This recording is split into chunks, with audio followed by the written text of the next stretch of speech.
Bom dia! Hoje é sexta-feira e está começando mais um Magazine de Férias aqui na tela da TV A Crítica. Fica com a gente, porque tem muita coisa boa, os melhores momentos de 2017. É isso mesmo, muito bom dia você de casa. Aumenta o volume da TV e dá uma olhadinha nos destaques do programa desta sexta. No programa de hoje você vai ver dicas de como cuidar dos cabelos crespos e deixá-los hidratados e fáceis de arrumar. Na receita do dia, vamos te mostrar o preparo de uma deliciosa queijadona para a sobremesa do seu almoço. Também vamos falar sobre alergia alimentar e os principais cuidados que devemos ter na hora de ingerir determinados alimentos. E mais, quantas vezes na semana devemos consumir carnes vermelhas e brancas? No programa de hoje, vamos mostrar o equilíbrio na hora de consumi-las. Nessa semana a criançada tá de folga, né? Aproveitando aí essas semanas de férias. E olha, esse pode ser um bom momento para as famílias curtirem um tempinho com os pequenos. Então que tal deixar o videogame e o celular de lado e aproveitar para resgatar algumas brincadeiras, hein? A gente acompanha agora na reportagem como isso pode ser feito e como essas brincadeiras podem ser saudáveis para a criança. Olha só. Este espaço recebe crianças com a proposta de divertir os pequenos. Mas aqui, a ideia é distrair apenas com brincadeiras tradicionais. Nada de jogos eletrônicos. As brincadeiras tradicionais, elas mexem mais com o corpo, né? Hoje em dia elas estão tão presas ao eletrônico, tão presas à tecnologia, à televisão, tudo isso. Então, nós tentamos fazer do espaço um refúgio, para que elas possam reencontrar, né? Reencontrar o próprio corpo, reencontrar a infância dos próprios pais, né? Até para que a comunicação fique melhor entre eles. Pela forma como eles se comportam, a gente logo percebe que todo mundo gosta. E sabe o que é melhor? Eles brincam e, ao mesmo tempo, estão sendo estimulados. As brincadeiras nesse cenário, elas despertam, aguçam nas crianças a criatividade, né, o senso de companheirismo, a interação social e faz com que ela desenvolva inúmeras habilidades. Né? Dentre elas, aspectos motores, a motricidade ampla quando a criança salta, né? Quando a criança pula, a parte da motricidade fina quando ela brinca, tateando os objetos menores. Né? Isso desenvolve o cognitivo, que dá base, sim, sustentação para o ensino futuro na escola. E ela desenvolve tudo isso a partir de brincadeiras simples, do cotidiano, que você pode ter em casa. A mãe do André conta que só percebeu quantos jogos eletrônicos fazem mal para o pequeno depois que ele teve pesadelos com imagens que só poderiam ter vindo dos joguinhos de celular. Ontem nós fomos ao consultório médico e fiz o que toda mãe faz. Coloquei no jogo eletrônico. Ele teve um sonho, porque era um jogo de luta, de alguma coisa que a gente acompanha de perto, mas tem coisa que nossos olhos não percebem à primeira vista. Mas ele teve um sonho, ele acordou falando para mim do sonho. Aí perguntei agora para ele, e aí André, o que é mais legal? Ficar no jogo eletrônico ou brincando aqui? Ele falou assim, é meio mais legal brincar aqui. Bom, e se brincadeira tradicional dá certo por aqui, quem sabe não vai fazer o maior sucesso entre as crianças aí da sua família. Bom, e a nossa intenção hoje é justamente essa, te ensinar a brincar aí na sua casa com algumas dessas ideias que ela tem aqui. A primeira é uma que eu lembro que eu brincava muito quando eu era criança. É a mais tradicional de todas, na minha opinião, que é a amarelinha, né? Vamos resgatar a amarelinha? A amarelinha são 10 quadrados, né? Uma sequência de 3, depois 2, mais 1, 2 e o céu, em que a criança tem que acertar o número na sequência com uma pedrinha, ou enfim, qualquer coisa que tenha peso. Né? Joga no número 1. Na linha que tem só um quadradinho, pula com o pé só. Né? Na linha que tem 2 quadradinhos, pula com os 2 pés. E nunca pode pular no quadradinho onde está a pedrinha. Né? Na ida, pula da pedrinha e na volta, resgata a pedrinha e joga no próximo quadradinho. Outra brincadeira que eles adoram é o dominó. O dominó pode ser usado de outras formas, né? Além do jogo mesmo de dominó. Uma delas é a fila de dominó. A criança enfileira o dominó, enfileira todas as peças e depois que ela já está com as peças todas no formato que ela quer, coloca a fila no formato que ela quer, ela empurra a primeira e cai tudo no famoso efeito dominó, né? Que é tão famoso. E outra coisa, elas também fazem torre de dominó. A gente também incentiva que elas façam a torre. Então, elas ocupam bastante tempo e ficam naquela concentração para que a torre fique direitinho, não caia. Elas adoram. E no fim, tiram a pedra de baixo, né? E derrubam tudo, que elas adoram também. Depois, pular corda. Pular corda pode ser uma atividade individual, pode ser em conjunto, né? Em que a criança, se for individual, ela mesma, só que aí ela mesma pula, mas ela precisa de mais habilidade, né? Ela precisa ser um pouquinho maior. As menorzinhas, elas aproveitam com as instrutoras. As instrutoras, cada uma pega numa ponta da corda e faz a rotação, gira a corda de modo que a criança salte, né? Entre uma descida e outra da corda. Agora, se tá só a mãe com a criança, dá pra brincar também. Sabe como que eu brincava com a minha filha? Eu amarrava a corda na ponta de alguma coisa e aí conseguia rodar. Eu também fazia isso. Até o André, que tem só 3 anos, quer aprender. E por último, estátua. Né, a estátua também é uma brincadeira super fácil, super barata. Qualquer pessoa tem uma música para tocar e diverte demais a criançada. Elas dançam, movimentam, se divertem com quem está brincando com elas, né? Seja com uma pessoa, 2 crianças, adultos, todo mundo brinca. Para o pai da Maria Júlia, outra vantagem dessas brincadeiras é para as crianças elétricas, como a filha dele. Ela é uma criança muito curiosa, então assim, não tem jeito. Mas ela dá sempre prioridade para esse tipo de brincadeira, para contar história, para estar correndo, estar pulando.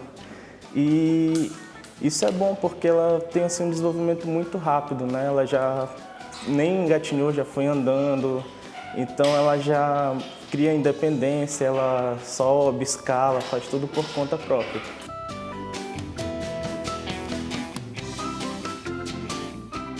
Agora o assunto é principalmente com as mulheres. Você usa algum tipo de anticoncepcional?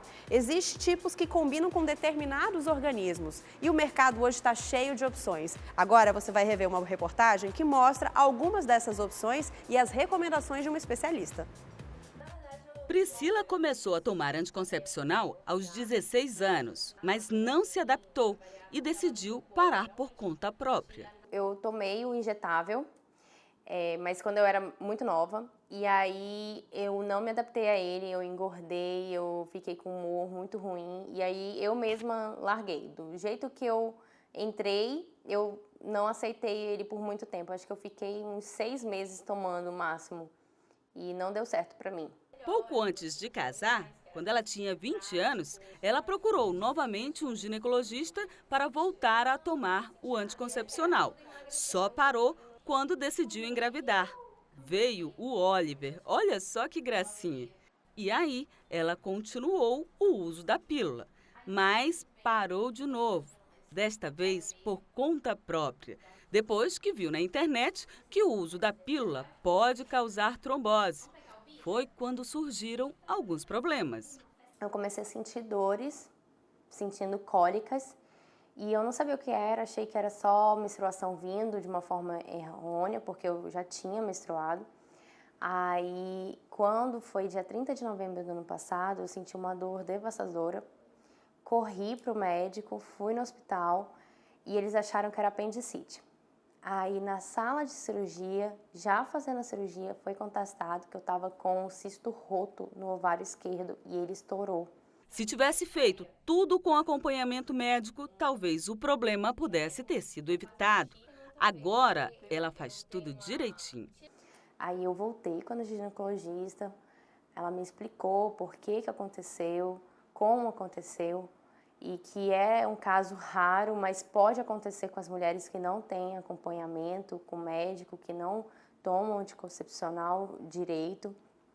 E aí ela falou pra mim, olha, agora a gente só tem um ovário, então vamos cuidar muito bem dele, porque eu sei que você é nova, você quer engravidar futuramente. Hoje no mercado são tantas opções, mas se você prestar atenção, vai perceber que existem diferenças entre as substâncias contidas nas pílulas e na quantidade também.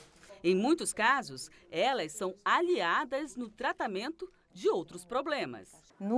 Na forma de tomar via oral, o que muda nos anticoncepcionais não são todos iguais. Não tome o da amiga, que às vezes a gente vê muito isso, chega no consultório, eu estou tomando o que a minha amiga está tomando, que deu certo para ela. Porque às vezes assim, o que muda é a combinação. Então nós temos assim, nós combinamos o estradiol junto com a progesterona. E o que o teu ginecologista vai olhar, de acordo com a tua pele, cabelo, peso, é a combinação com a progesterona diferente, porque tem progesterona que ela é derivada de diurético, que então ela vai ajudar naquela mulher que tem uma retenção de peso a diminuir esse efeito colateral do contraceptivo. Existe aquela progesterona que ela vai ser anti-androgênica, então aquela mulher que tem uma pele muito oleosa, uma pele com acne, esse anticoncepcional vai fazer bem para ela. Para muitas mulheres, o uso da pílula é um transtorno.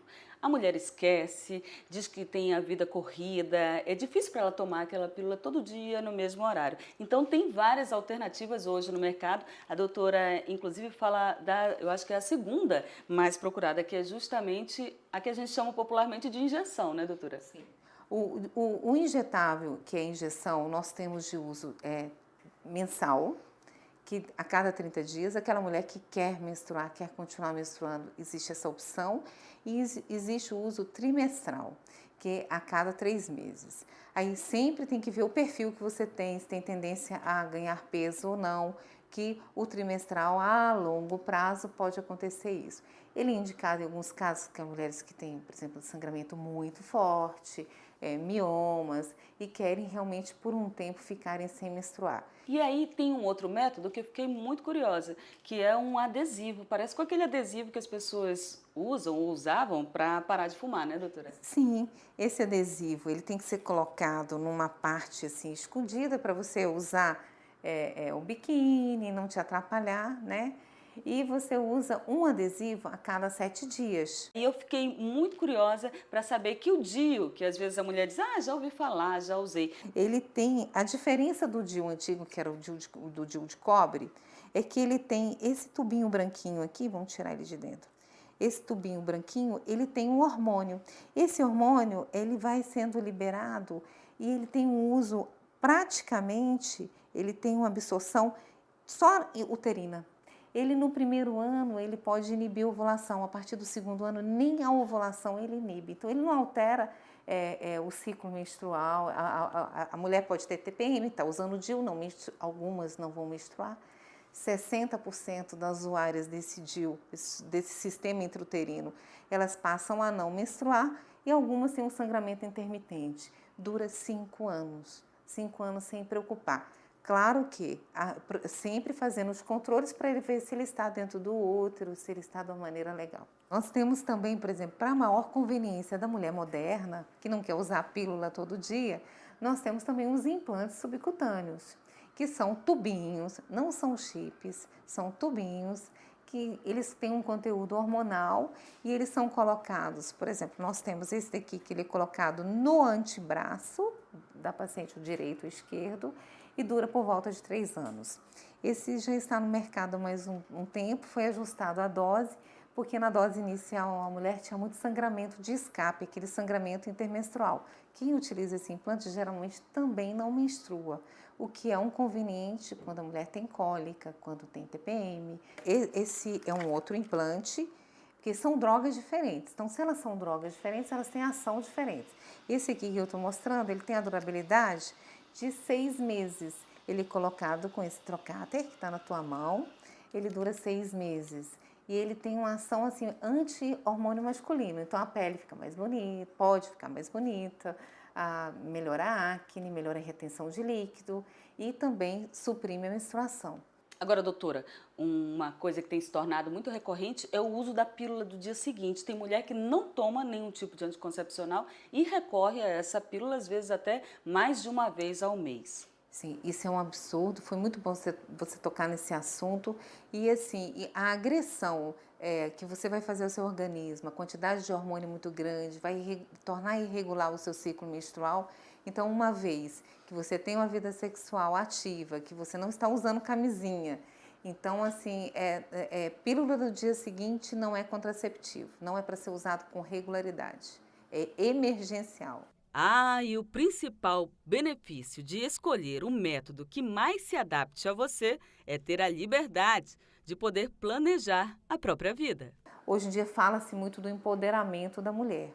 E nós realmente temos hoje em dia, com essas opções, nos ajustarmos aos métodos diferentes, de acordo com o nosso corpo, usarmos dessa tecnologia para nós planejarmos a nossa carreira, a nossa profissão e engravidarmos quando nós quisermos, quando nós pudermos. Isso que é a grande importância disso tudo.